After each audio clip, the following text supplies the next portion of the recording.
What's up, my people? It's your favorite sport podcast, The Build Up with Native Sports. And I'm your host, Chijoke Opanku. We have here a very, very special guest, the man who led the Tech Boys, Sporting Lagos, from the NNL to the NPFL. He brought football back to Lagos State. The Onikon Stadium was always packed. The man responsible for that is here. Welcome our guest, Coach Paul Offor. Thank you. I'm excited to be here. Yeah, Coach Paul, welcome. Thank you for coming on our podcast. Thank you for having me. Can you tell us who Coach Paul Offor is? We've been hearing Coach Paul Offor, the man that we want to really know who Coach Paul Offor is. I'm a husband, I'm a father, and I'm a football coach. So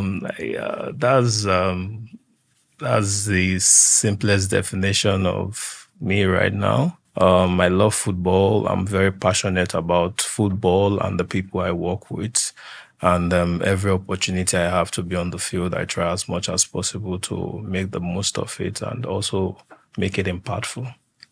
So what has been your journey like? Because everyone is really amazed. Oh, a young coach in the NPFL. We've been hearing things like on the streets, like, oh, who is this guy? Who is this guy? How was he given the opportunity? Your personal journey to the NPFL. How did you get to the top of being the head coach of Sporting Lagos? I'll say I was lucky. I got a lot of support for someone like me that doesn't have a football background or playing history. No playing history? Yeah, just secondary school, primary school, and Uniben then. So, but I was very passionate about football, like I said earlier, and I have this drive to become a football coach. Started with the football manager games that I played, and also started with football manager. Yeah. What club were you coaching? All Chelsea, Bournemouth. At the point, I have to go down to Division 2 to the Championship because to make it more challenging and all that. But it helped me at least to have a sense of a football structure, a football organization, what it's like, because I didn't play. I've never been in a proper dressing room before I started coaching. So, and that also helped me to understand that on a daily basis, you have to plan your training section. You also have to talk to the players that are not playing, and make sure that everybody try to make everybody happy. So it was a good step. So from there, I was like, okay, it's time for me to try and get some on-field experience and also get certification. That was how I went to NIS in 2015. But before then, I started coaching in my village in Iseluku. Before I started coaching in Iseluku, I did my diploma in Uniben. So I was also the coach of my department. And also, I started training with the Bright Stars.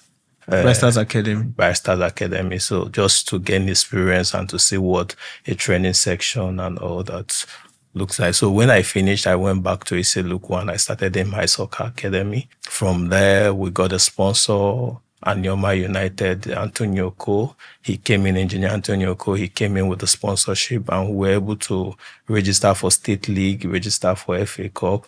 We also won the Anyoma Champions League and qualified to the semi-final of the Delta State FA Cup. That was our first year in the FA Cup. And you did all this as a coach? Yeah, as a coach. We played the Warri Wolf in the third place because we lost in the semi-final. And that was where we played that match in Warri City Stadium. Sorry, you coached a team against an NPFL team as big as Warri Wolves. Yeah. Coach, I'm not trying, but at what age was that? Or were you like, around what age was that? I was 26.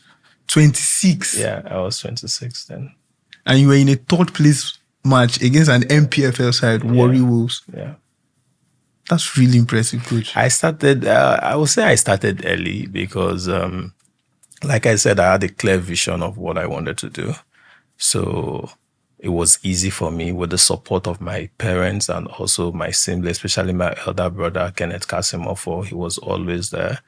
And also Antonio Cole coming in, I say he was the major boost for me, trusting me with a lot of finance then to set up Anyoma United.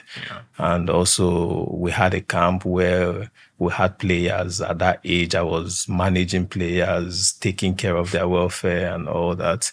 So we're able to you were managing people that were some your age all mates. that I've met them, So it was a really big boost for me that Antonio Cole came in and we were able to qualify for that semi-final against Warri Wolf. We lost that match, but it also gave me a lot of publicity because then Okocha was just won the FA chairman in Delta State.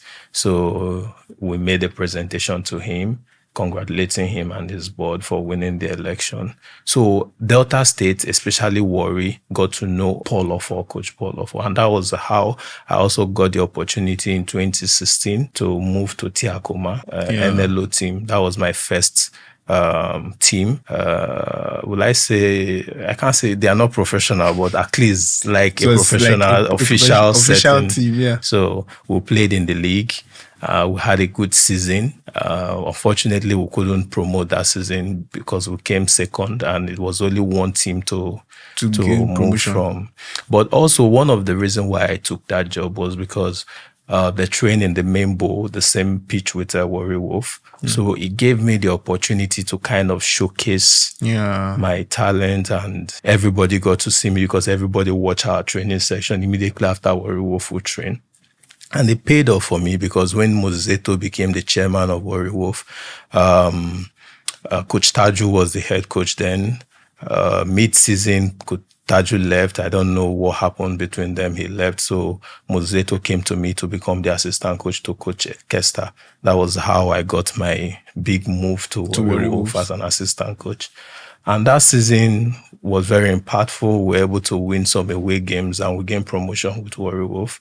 That was also a major break for me, gaining that promotion with Warri Wolf. And one thing led to the other. I was also able to be the interim head coach of Warri Wolf. Yeah, for some time you were the interim head coach of Warri Wolf. Short stint though, but it was also a very good experience for me. But why do you think you were not made permanent manager of Warri Wolves? The result wasn't good, to be very honest. We started very well. I remember my first game was against Heartland. Ilechukwu was the coach then. Fidelis Ilechukwu, he was the coach in Heartland then. Then we drew that game. We won 2-1, but I can't say we won. Our last minute goal was disallowed. And it ended 1-1. Controversially, honestly. It ended 1-1, and it was a good outing for me and everybody. Well, we lost 2-0 to Kano Pillars at home. Unfortunately, we played one of the best football under me in Warri Wolf. We missed a lot of chances, couldn't convert, and the commissioner wasn't happy about it, and he decided to make changes. And unfortunately, they also got relegated that season. So I wish they gave us the opportunity to just come. And the next season, they called us back. They called me back to come and help stable, to gain promotion back again into NPFL. But the setting wasn't good for me, so I didn't stay. That was how I went to Benin Republic. I went to Benin Republic with Jeffa FC, and from Jeffa back to Sporting Lagos. And so let's come to Sporting Lagos. Settings, everything being there, you have the structure. The journey Sporting Lagos, you were appointed when Sporting Lagos was an NNL team. Take us through let's start from the contract basis. You were appointed as a coach or as a manager for Sporting Lagos. What were you appointed as? I would say as a manager because my first season, I was also given that responsibility to recruit. I handled a lot of things, contributed to the welfare of the players, and had that free hand to work. So I was recruited not just as head coach, but also as a manager because I was running my own transfers and recruiting players. So that was stipulated in the contract, in your first contract for Sporting Lagos, that you're the manager or you're the head coach? Not necessarily stipulated. It wasn't there. I was just hired to help. The major task was that we should gain promotion. And you were just given the free will to work here. Were you spoke about structure. You were not satisfied with what Warri Wolves came up with, this structure, the setup. Were you satisfied with the owners of Sporting Lagos when they approached you? Were you satisfied with the goals, aspirations, and how to achieve these goals? Were you satisfied with everything? You see, the thing is that I have to be very honest with you. Sporting Lagos is a unique football club. It's a special football club. A lot of respect to Shola and what he's trying to build. I will always be a fan of Sporting Lagos because I understand what he's trying to do. And I know, look at what he has done with football in Nigeria. Look at what Enyimba is doing. Look at what Rangers are doing. Look at what Shooting Stars are doing now. Yeah. Everybody, they are all bringing artists to come and perform. They are all trying to fill the stadium. Yeah. This is something that Shola started with Sporting Lagos. Look at everybody engaging the fans. Look at everybody being active on social media. The branding, signing deals. These are things we didn't see we are craving for in the NPFL. Exactly. So a lot of kudos, and that is one of the reasons why I tell everybody that anybody that cares to listen that Sporting Lagos is good for NPFL, and it is very important that they stay up because they are growing the league, they are giving the league a lot of publicity, and they are bringing a lot of innovation into the league. So. Coach, I feel you've answered it from the business point of view. Where you said, oh, what they are bringing, the branding, you've answered it from the football business. On your own side, where I feel a coach doesn't need maybe the football business to do his job. I don't know if you get me. A coach, everything is linked together. Look at Sporting Lagos, for instance. Before I joined Sporting Lagos, I don't think everybody, with due respect to that, I don't think everybody knows about Sporting Lagos. Truly. So it is the football that brings about the business. Nobody's coming to sponsor you or to give you anything if you are not playing. No, really, I don't want to put it on the base of good football, but at least you have to be there where people can see you. And if you are putting yourself in the media for people to see you, it means that you have something that you are offering, something that you want people to, something people can identify with, something people can buy into. And that was what we were able to do with Sporting Lagos. That was what I was also able to contribute to Sporting Lagos. So you're saying you were satisfied with the football structure? Yeah, I was. You were satisfied with the structure in place. Yeah. So the journey from the NNL to the NPFL, even winning the Super 8, which was a shock to all of us. Did you face any challenge or hit? Because I know obviously there'll be challenges, but did you face really huge challenges that you were maybe you might have just thought of it, can I do this or should I just leave this? Yeah, we had a lot of challenges. Ikorodu, for instance, that were beating us back to back in our preseason, and everybody, are you sure this coach can do it? Are you sure we have the right team? But I say it, I'm really grateful to Ikorodu because they gave us the necessary tests we needed in the preseason, and we made the necessary adjustments and recruitments to make sure we're a better team. So yes, I had a lot of challenges. Definitely, not everybody in a football club will support you. Not everybody will believe you. You have to convince people along the line, and you also have to understand that it's impossible in a work environment for everybody to like you. Definitely, there are people there that will not be happy with the changes you are making, the new ideas you are bringing and all that. And there are things you have to deal with, and there are things you also have to deal with diplomatically. So, as a coach. Talking of dealing with things, there was the promotion to the NPFL. Was there like a sit-down talk? Yeah, because if you could recall, you said earlier that when you were given the job, it was not really stated if you were the head coach or you were the manager. No, that's not what I said. I don't. Why are you the head coach and the manager? Why I'm asking this is in football now. Yeah. Looking at Unai Emery. Yeah. Unai Emery was appointed as head coach at the end of the season, due to his good job and everything, he was appointed as manager. He was promoted to the manager. So I wanted clarifications on that. It can be as a form of education to our viewers also, whereby we say, oh, this is what I was. This is okay. No, I was not the head coach. Oh, I was the manager. Or I was the manager. Okay. Or I was both the manager and the head coach. If you want to look at it that way and look at what was stated on the contract, then it's the head coach. I was appointed head coach of Sporting Lagos. But I also had the freedom to sign players, make changes, suggest, give my opinions, my ideas, and all that. Back to the question of promotion to the NPFL. At the point of promotion to the NPFL, was there another kind of sit-down talk, or let's say a roundtable talk? Okay, this is the set goals. Now that we are here, this is the set goals. Or was there like, oh, let's continue building?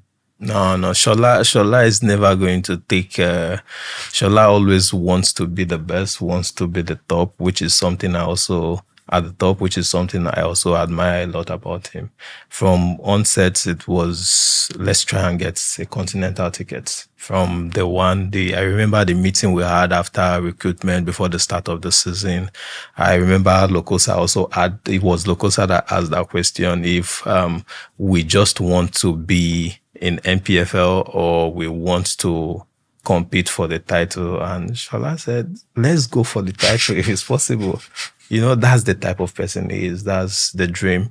When we were in the NNL, he made it very clear that coming to the NPFL, we give life to the project, and we're able to come to the NPFL. You actually give life. Now, the next stage is, can we get the continental tickets, which will also take Sporting Lagos beyond Nigeria and expose them to the continent. Also, that's his ambition. That's what he's building for, and that's what he wants to achieve. So now the promotion to the NPFL happened, season started, everything was going well. Yes, ups and downs. Then I think you were relieved of your duties. What really happened? I think the best person to answer that question is maybe the chairman of the club and also Shola. I think we were able to turn around our run in the first round, and we're in a better position, 11th on the log. I know Shola made it very clear that winning home and losing away is not acceptable. Yeah. And like I told you earlier, he's not the type of person that will just sit down and take anything. He's very ambitious and he won't stop until he gets what he wants. So I think that's what happened. He wasn't happy with the away form and he wanted more from the away results, and he made his decision. It was quite a shocking one because, yes, there was a poor run of form, but it looks as if you were leading the team back. Like they were getting their form back. If I could remember, there was a poor run of form, but there was a time where you were unbeaten in like 4 games. Unbeaten, I mean, yes, they were draws, but you did not lose in 4 games. And suddenly one morning we heard Paul Offor is going to be sacked, or one afternoon. And everyone was, yes, poor run of form, no doubt. But it looks as if the team was getting their mojo back. That's why I'm asking, like, what do you okay, on your part, do you think you were supposed to give him more time? I'm not the owner of Sporting Lagos.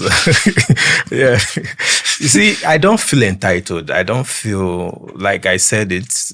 Even when we had the worst form, the journalist asked me about me getting fired, and I made it very clear that if the management decide, it is their decision. And you're okay with it? Yes, because I'm a coach. I'm hired to coach. And if the owner decides tomorrow that he's no longer happy with my performance and he wants more, you have absolute right for him to make that decision.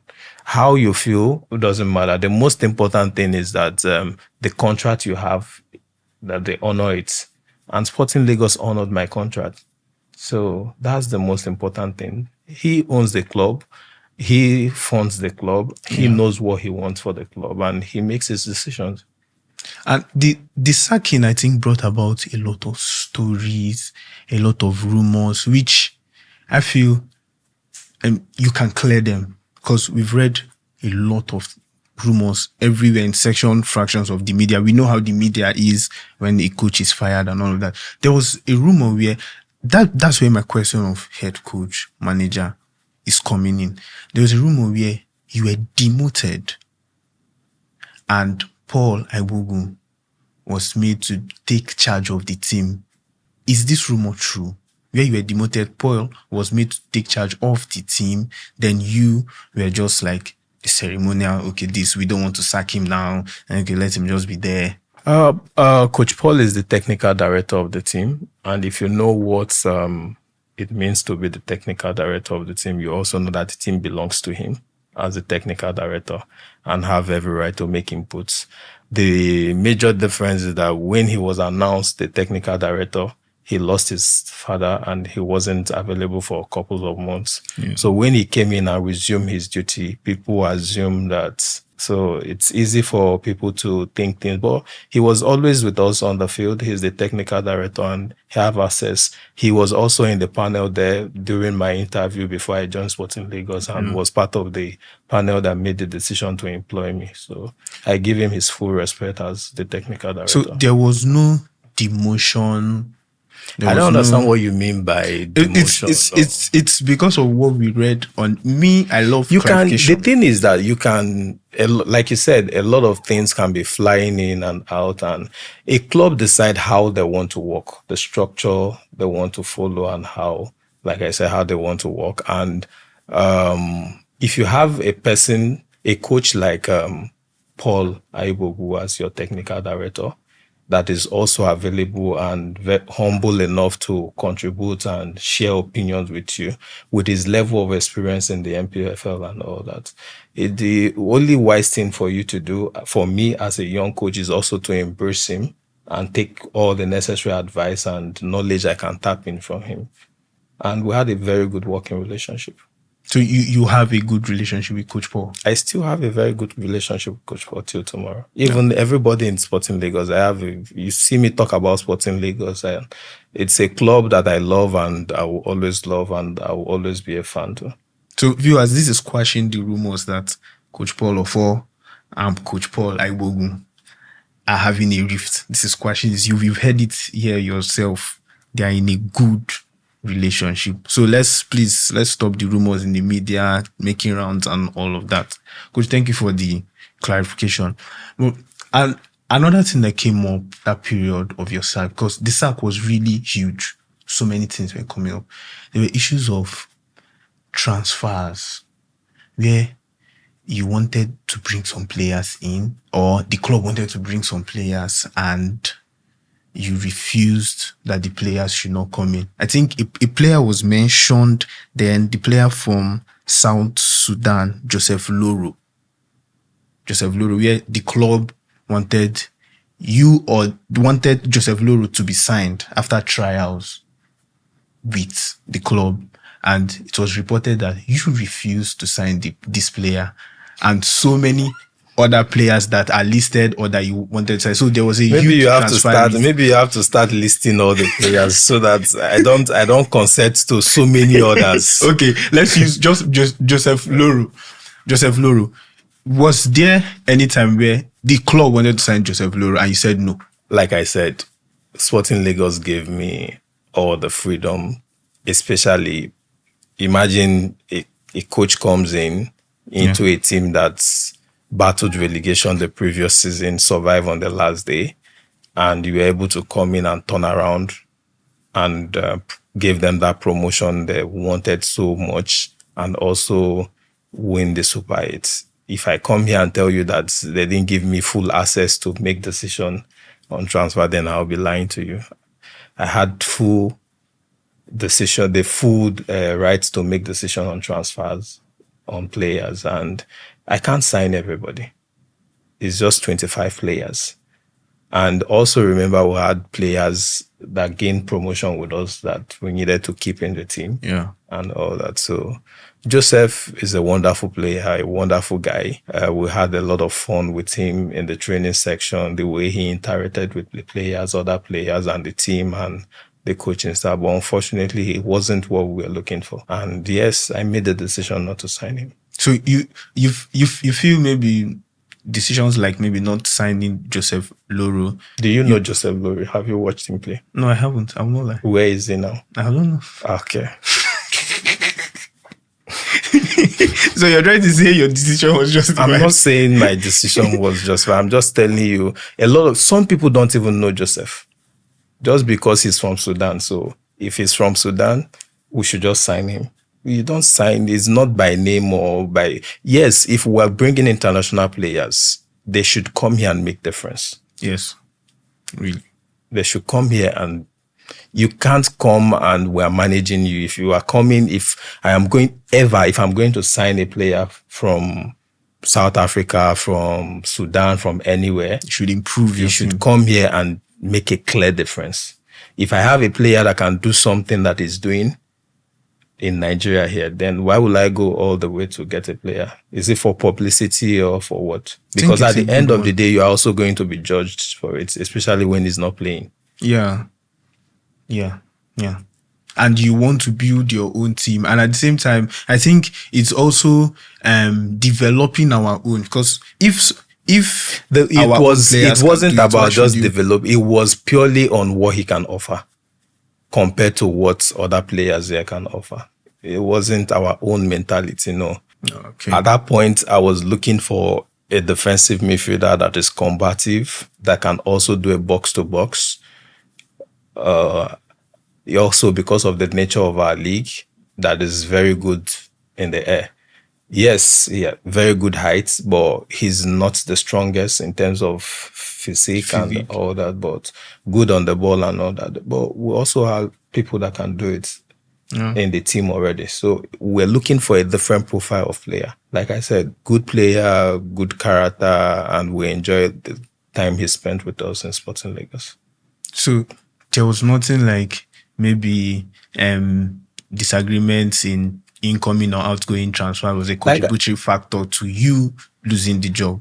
A contributory factor, not the main factor. For Joseph? No, not for Joseph. Not Joseph. I'm saying disagreements in incoming transfers or outgoing transfers. It's not a contributory. Do you feel it's a contributory factor to you losing the job? What like I said earlier is, not everybody will be happy with, if you have worked in a proper football team, people would definitely have different opinions and all that. Even hardly before you get two coaches that agree on, yes, they can share similarities and all that, but we all have our own opinion and our own style and the way we want to do things. What I see in a player might not be what you see in a player, and what I want in a player might not also be the same thing you want. So I respect that, and I understand that not all the decision I made was the best decision. But at that point, I tried to make the best decision for the team and also for the type of team that I was trying to build. And talking about positives, I think the Junior Lukosa signing, I celebrated it because right from when I was really following the NPFL, Junior Lukosa. How did that deal happen? How were you able to... Because me, personally, I see Junior Lukosa as a big player. Personally. No, you can't say you see him as he's a big player. Yes. So I was like, a club that just came from NNL to NPFL, to me, it was a statement signing. Yeah, it was. Yeah. It was like, how did the deal happen? How did you guys do it? Was there like a conversation where, Junior, I want you in this team, or Junior said, I want to play for this team? I don't know. Was there something like a pitch? Hey, Junior, come help us. So how did it happen? You said it already. It was a statement signing, and also help not just about the on-field performance, but also help also increase the confidence of other players in coming to Sporting Lagos. Being able to attract a big player like that also pave way for some other players to join. Imagine Lokosa telling Adelika that Sporting Lagos is a good team, you can come here, and they are both good friends. So you see, when you have names like this, you have players like this around and in your dressing room, it helps you a lot with the younger players. It also helps you a lot when you want to attract other players. Like I can say for sure, when we were trying to sign Adeleke, he also contributed to it. So it was a big statement signing for Sporting Lagos. So after this, Coach Bifo was appointed. I have my reservations. Do you feel he was the right man? I don't have any opinion. It's not in my place to talk about him being the right man, or he's a coach I respect and also have his records and his philosophy, and it's not in my place to say if he's the right man or not the right man. It's not my football club. But as a fan of Sporting Lagos, we are both fans of Sporting Lagos. No? He's doing great. Like I said, he's a coach I have a lot of respect for, and I wish him the very best. The same way I wish Sporting Lagos the very best. Fair enough. Coach Paul, I feel you're a very huge inspiration to a lot of people like me that also want to go into coaching later on. Huge inspiration because we've not really we only watch it on TV. The big leagues, Premier League, Bundesliga, young coaches. We are seeing Mikel Arteta, Xabi Alonso. We still in the French league that also started with Football Manager. Really young coaches trying to come up. Frank Lampard. Then we are seeing it in our local league where a young coach came up. Are you sure I'm a young coach? You coached against Warri Wolves at the age of 26. That's huge. So it's a huge inspiration for us. So I don't know if you can tell us what your coaching philosophy is. We know the coaching philosophy of some of our big coaches, Pep, who likes the tiki-taka, Mourinho, Augustine Eguavon described his coaching philosophy like he loves Pep's own. Our Finidi George has also said, he believes in winning, he doesn't believe in formation, all of that. What's your philosophy? What do you believe in? I believe in dominating play. And for you to be able to do that, you have to, first of all, have the right environment and also have the right set of players for you to be able to create a culture and also be able to give them that confidence, because it's easy for you to say you want to dominate, you want to play from defense, but you also know that sometimes you are going to get punished for doing that. Yeah. And if you watch most teams that also do that, they are teams that are able to train their players from the academy. True. So because it requires a lot of technical ability and also a high mental ability, that your level of concentration, because any mistake you make playing from the back, you are going to get punished. And that is why you see a lot of coaches playing long balls, because the field is the safest way to just get the ball far away from you. So I believe in starting from the goalkeeper and also playing through the thirds from the defense to the midfield. But that necessarily don't mean that we have to make 20-15 passes for us to be able to. I believe in verticality for us to be able to find the free man facing the opponent's goal as fast as possible. And in doing that, most times you need the third man combination, the third man concept, for you to be able to find the free man that carries the ball. So, and also in this type of play, people most times think that a lot of passes will do it for you, but you actually need, what I actually look out for, is a lot of ball carriers, a lot of players, the left back, the right back, the central defender. Like if you look at Patrick and Aliyu, you see how much they carry the ball into the midfield. You look at Review, a very good ball carrier. You look at Clement, yeah. also Clement is a very good good. ball carrier. Look at Odibo. Yeah. You see players that can hold the ball, carry the ball, because they help you to attract players to them and create space for them. Because there must be that principle of positional and numerical advantage. Most times we'll try to see how we can create a positional advantage. And also for us to be able to do that, you have to have a ball carrier that is able to drag people out of position and gives you that advantage where you have a free winger or a free midfielder that can go on and do the damage. So a lot of things comes into it, and a lot of qualities you also have to assess. Like in Sporting Lagos, I remember when we started, I didn't force my idea on them. I didn't force them that we must start playing out from the back immediately. You have to also let them get comfortable on the ball, because it's not something a lot of them have been used to. And also be able to give them that freedom for them to know when to go long.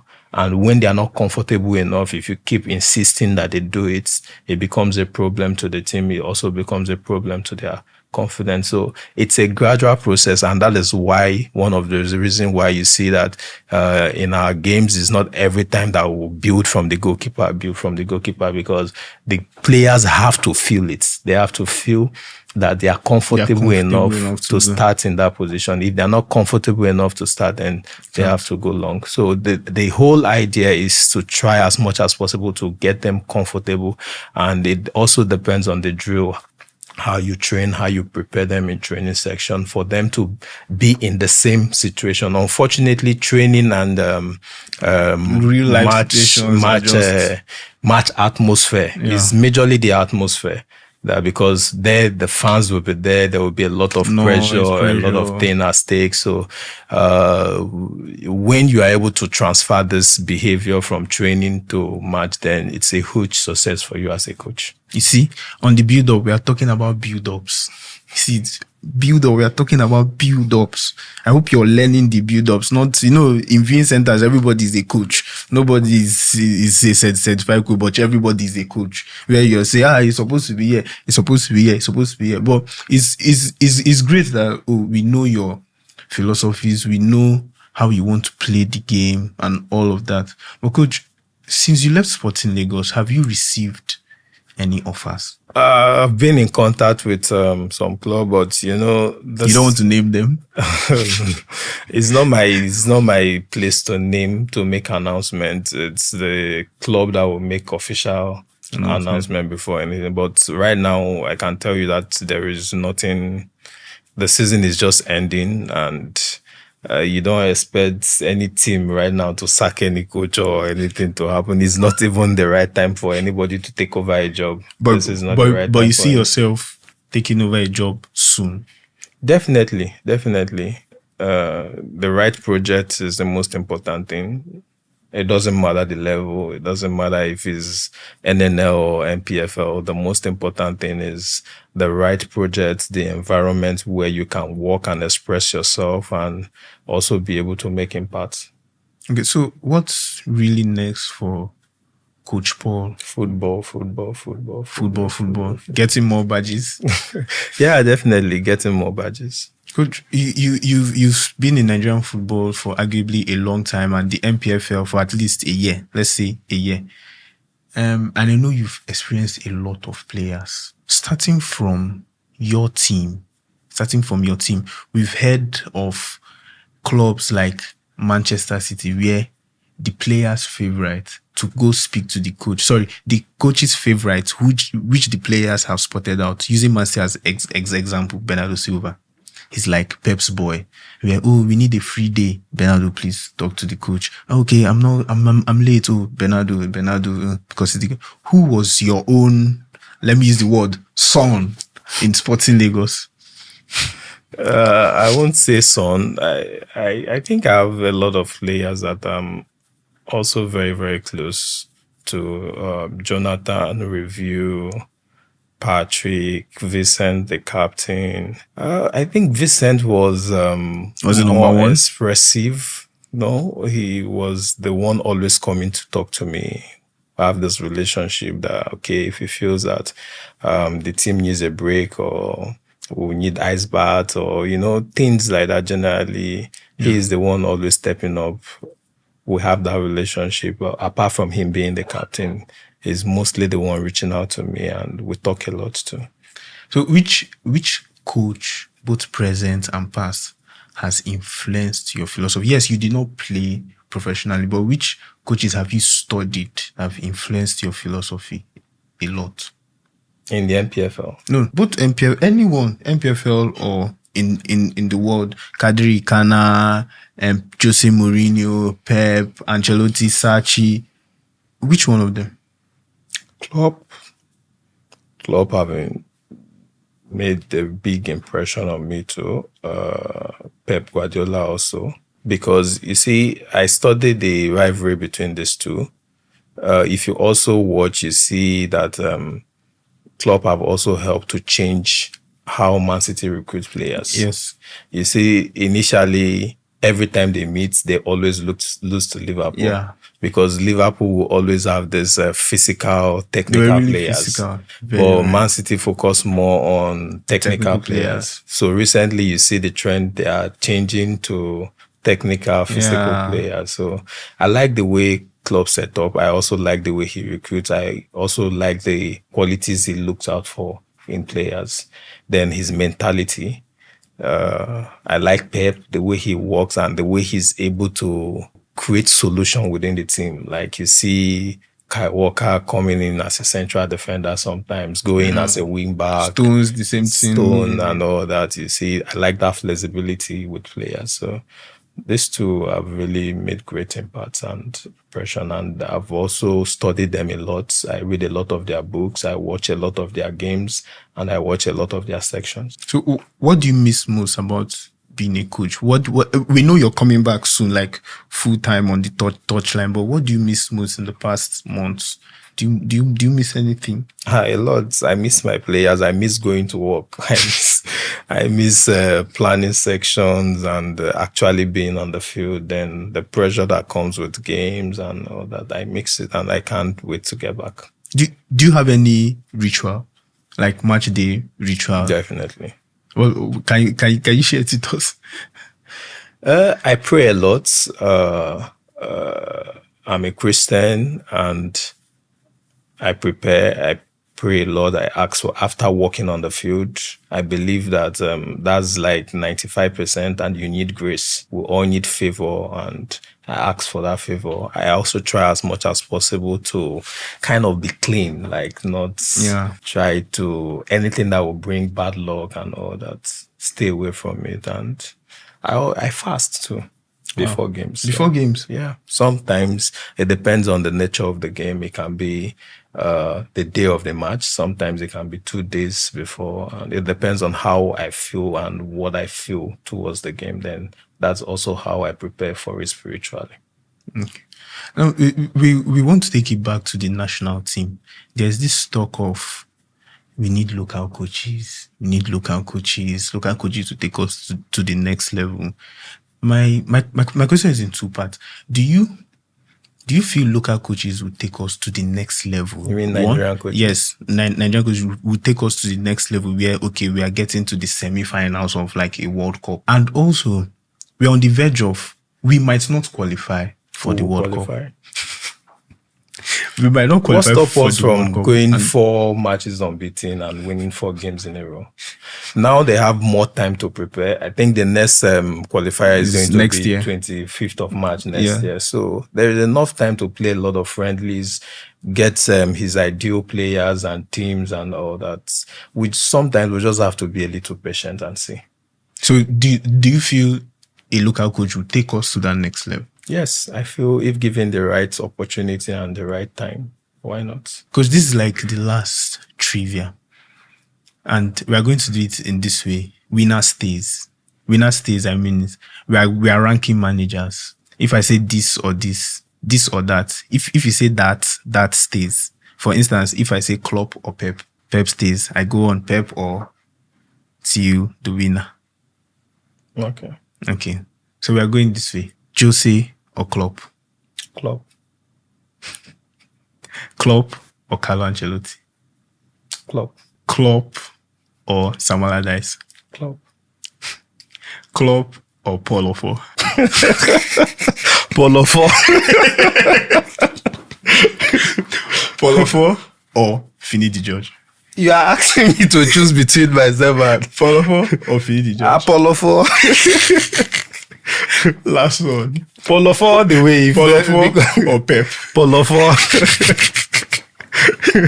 Thank you, coach. Thank you, coach. It's been an exciting one. I enjoyed this session because we've cleared a lot of rumors in this session. We've seen that Coach Paul is in good terms with Coach Paul Aiwogun. We should stop bringing rifts, bringing problems where there are no problems. We've shared a lot here. The rise from the NNL, his philosophies, everything. Also, there were no fights, I beg. I say in no one signed player. There was nothing like that. We've cleared it here and it was a very insightful one. It's very inspiring, his journey. To me personally, I know to everybody out there, his journey has been so inspiring and it has been a good watch for all of us. Thank you, Coach Paul, for coming. Thank you. Thank very you much. for this opportunity too. Thank you very much. Don't forget to keep watching the Build Up podcast with Native Sports on YouTube. Like, subscribe, and listen on Spotify, Apple, and every other listening platform. Thank you.